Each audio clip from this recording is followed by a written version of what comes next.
All right, guys, question of the day. What is the first thing that comes to mind when you see this? If you are thinking the devil just launched his own brand, then we are thinking the same thing. But apparently, this is fashion. A recent runway show during the Paris Fashion Week has left many speechless, some in awe, and others very uncomfortable. So let's talk about it. This is a report. I'm your Enongene Doris. Before getting to the video, make sure to like and subscribe to the Next Generation Media channel so you don't get to miss out any of our subsequent videos. Fashion over the years has changed so much, and understandably so. I mean, our taste in clothes and tolerance evidently evolves over time. But years ago, it had become very clear that runway fashion shows were more about making statements, be it social, political, economical, or even spiritual. The Matière Fécale show, which just went down in Paris, which, yes, translates to fecal matter, was just very unsettling a display in my perspective. But first let us take a look at the designs at the runway show before I give my opinion about it. We're at the Matière Fécale défilé. The collection is called the 1%, so we wanted to talk about power and money and what that looks like in the past, the present, and the future. We divided the collection into 3 sections. So the first section is about the power of archetypes. So that's why you see a lot of the Dior look and kind of this 1950s power. And then you go into the second tableau, which is about the power of community. And I feel like, especially with us, our community, even maybe we don't have all the money in the world, but we have so much power when we come together. And at the end, we have the power of the future and of possibilities. So, yeah. Now, if you were asked to describe what you just saw in one word, what would that word be? Because I know my word. I knew my word from the very first 10 seconds of that video. My word is demonic. Demonic.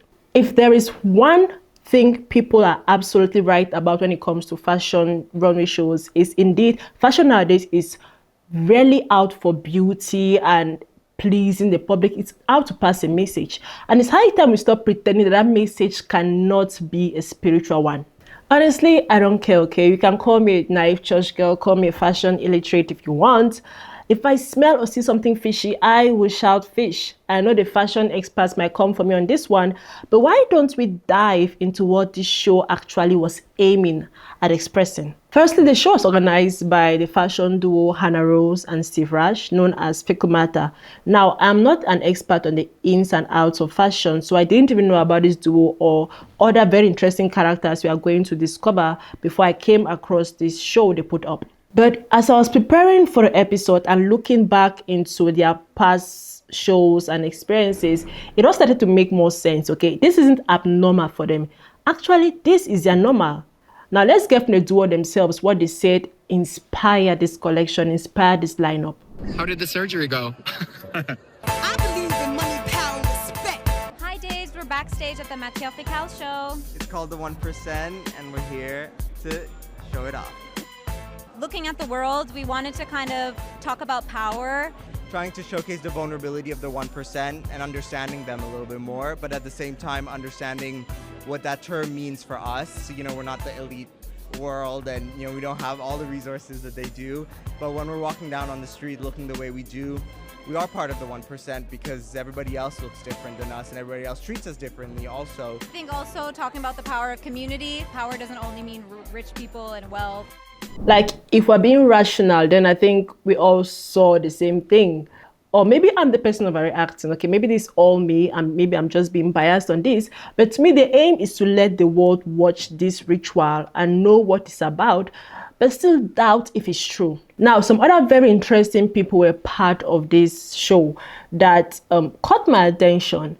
In a show where most of the models are dressed in a way that makes them almost unrecognizable, when I see people who are just put as themselves, it turns out to be extremely disturbing and eye-catchy for me. And 2 people caught my eye in this show, one being Brian Johnson, who is an advocate for longevity. If you don't know what that means, it means he promotes the anti-aging products. He's in support of people finding ways to prevent aging. And I don't know about you, but for me, people who have a problem with something as natural as aging, fishy. The second person who I thought to be honestly very disturbing was Michelle Ami, another popular name in the fashion world, it turns out. And if you think fecal matter are dark, let me introduce you to an even darker couple when it comes to the fashion world. Michelle Lamy and her husband, Rick Owens, also known as the Dark Lord of the fashion industry. Guys, I can't make this up. You can research it if you want. I could barely stomach all the truly insane and obviously spiritual nature of their designs. This is a man who, when asked how does he choose his models for his runways, he had this to say. What do you look for in your models? It's hard to describe because it's not that I just choose weirdos. I usually tell the casting agent who asks me every season, and I pretty much say the same thing. I want an Aegon Sheila crack whore. Those are my instructions. Now, need I say more? Now, I could go on and on about how insane and clearly telling of the type of world we live in, all of these things we are finally exposing, but I think I've tortured your eyes enough with this. I mean, I had a great difficulty even looking at all of these things as I put this episode together. But what I took and what I think we should realize though is that they say they put on these shows to somehow maybe mock the elite, yet I truly believe that the people being mocked are us. Those who see these shows and then question if this is just an act or this is a ritual, because I think that is the entire point, to show us something and then make us judge our eyes. Because for some reason, it is okay for these fashion houses to perform ritual-like displays in front of a public, and then when the public says, oh, that looks like a ritual, they start telling us, oh, you're judgmental. So at the end of the day, you can't win. Okay, if they come up and show you someone being slaughtered, it's like, it's CGI. Okay, why are you guys doing too much? You can't win with this game of fashion. But then, in the face of all this darkness, there is another designer that is shining the light so brightly in the fashion world, and we shall look into this designer in our next episode. But for now, I would like to end here. Like, guys, I think I've tortured my eyes and your eyes enough. But leave your comments down in the comment section below. Do you think I'm just overreacting? Maybe I'm not a fashion genius. I'm not a fashionista. If you understand this better than I do, drop your comments down in the comment section below. Do you stand with me thinking that actually there's a demonic trait in all of this? If that is your case, drop in the comment section below and I'll be there to read them.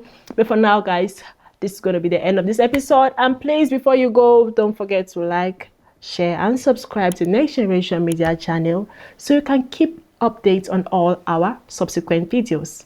Bye, guys. And in there.